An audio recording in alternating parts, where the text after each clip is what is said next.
हाय दोस्तों, स्वागत है कुछ भी में। जीवनी की श्रृंखला में हम देखेंगे नोरा फतेही का स्ट्रगल और उसकी जीवनी। इस कहानी की शुरुआत होती है 6 फरवरी 1992 को, जब कनाडा के मॉन्ट्रियल शहर में नोरा फतेही का जन्म हुआ था। नोरा एक अरब फैमिली से बिलोंग करती है। उनकी फैमिली ने नोरा के बर्थ से पहले कनाडा में माइग्रेट कर लिया था और नोरा ने अपनी पूरी लाइफ कनाडा में ही बिताई है। नोरा फतेही को बचपन से बॉलीवुड फिल्म देखना, डांस करना और एक्टिंग करना बहुत पसंद था। यही वजह थी कि नोरा इंटरनेट के माध्यम से डांस और एक्टिंग सीखा करती थी।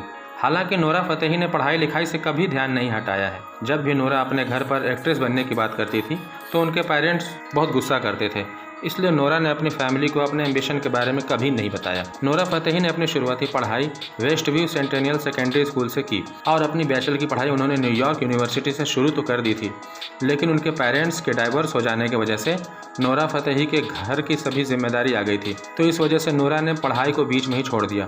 नोरा फतेही ने उस वक्त एक वेट्रेस की जॉब की और उसके बाद उनका स्ट्रगल चलता रहा। 1 साल तक नोरा ने बहुत जॉब की और साइड में वो इंडिया के मॉडलिंग एजेंसी में अप्लाई करना शुरू कर दी थी। नोरा ने डांस के लिए कभी भी प्रोफेशनल ट्रेनिंग नहीं ली है, बल्कि हमेशा वो टीवी या मोबाइल पर देखकर डांस सीखा करती थी। नोरा फतेही ने मॉडल और talent agency orange model management के साथ मॉडलिंग शुरू की, जिसने उन्हें साइन किया और नोरा 2012 में इंडिया आई। नोरा ने कई ब्रांडों में जैसे Mexico chips, Everyuth face wash, डब के लिए एड्स में काम किया। उन्होंने 1-2 एड्स में और काम किया, लेकिन उसके पैसे नहीं मिले। नोरा फतेही को ज़्यादा जानकारी न होने के कारण एजेंसी ने उनका फ़ायदा उठाया। इसके बाद नोरा बहुत सी फिल्म के लिए ऑडिशन देने जाया करती थी, लेकिन उनकी हिंदी देखकर उन्हें रिजेक्ट कर दिया जाता और कई कास्टिंग डायरेक्टर उसका मजाक उड़ाया करते थे। फिर 1 साल के स्ट्रगल के बाद 2014 में नोरा ने अपनी करियर की शुरुआत Hindi film roar tiger of the सुंदर वन से की। हालांकि ये फिल्म बॉक्स ऑफिस पर ज़्यादा कुछ खास तो नहीं कर पाई, लेकिन नोरा फतेही की एक्टिंग को देख सराहना की गई। इसके बाद वो ऑडिशंस के लिए रात भर फिल्म्स की लाइन याद किया करती थी और सुबह उनकी हिंदी ठीक ना होने की वजह से उन्हें रिजेक्ट कर दिया जाता था। नोरा ने साउथ इंडस्ट्रीज़ में भी ट्राई किया, लेकिन उन्हें सिर्फ डांस सॉन्ग ही ऑफर किए गए। फिर लोगों ने कहा, अगर तुम आइटम सॉन्ग करती हो तो सभी तुम्हें आइटम गर्ल की तरह देखेंगे। लेकिन नोरा ने सोचा, कुछ ना करने से अच्छा है कि कुछ कर लिया जाए, क्योंकि लाइफ का क्या पता एक सॉन्ग कहाँ से कहाँ ले जाए। इसके बाद नोरा ने एक तेलुगु फिल्म टेम्पर में बहुत अच्छा आइटम सॉन्ग किया। इन सब के अलावा भी नोरा फतेही हिंदी और तेलुगु फिल्म में दिखाई देती थी, लेकिन उनका कैरेक्टर ऐसा नहीं था कि लोगों के बीच पहचान बना सके। नोरा फतेही ने बाहुबली मूवी में भी डांस किया है। इन्हीं सब संघर्षों के बीच में ही नोरा फतेही को एक अच्छा मौका तब मिला जब उन्होंने 2015 के बिग बॉस सीज़न 9 में वाइल्ड कार्ड एंट्री ली और यहाँ से लोग भी उन्हें पहचानने लगे। बिग बॉस के बाद नोरा ने झलक दिखला जा सीज़न 9 पार्टिसिपेट किया, जिसके बाद नोरा को बॉलीवुड से ऑफर आने लगे।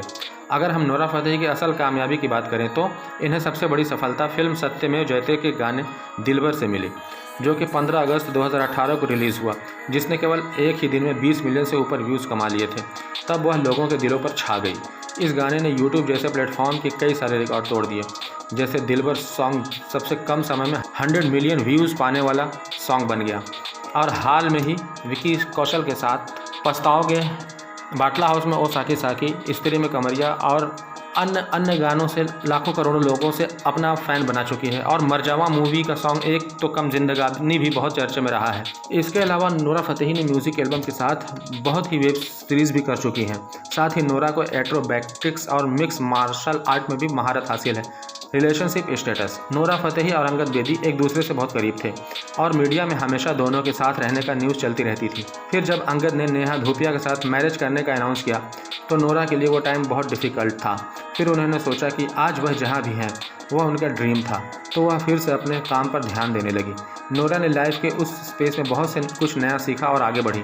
नोरा फतेही मानती है कि उनके सॉन्ग्स बॉलीवुड में एक नया ट्रेंड लाया है, जहां एक वल्गर सॉन्ग की तरह नहीं बल्कि एक परफॉर्मेंस बेस्ड आर्ट की तरह देखा जाता है। अब नोरा फतेही अपने हर गाने में एक नए स्टेप लेकर आती हैं, जिसको परफॉर्म करना अपने आप में एक चैलेंज है।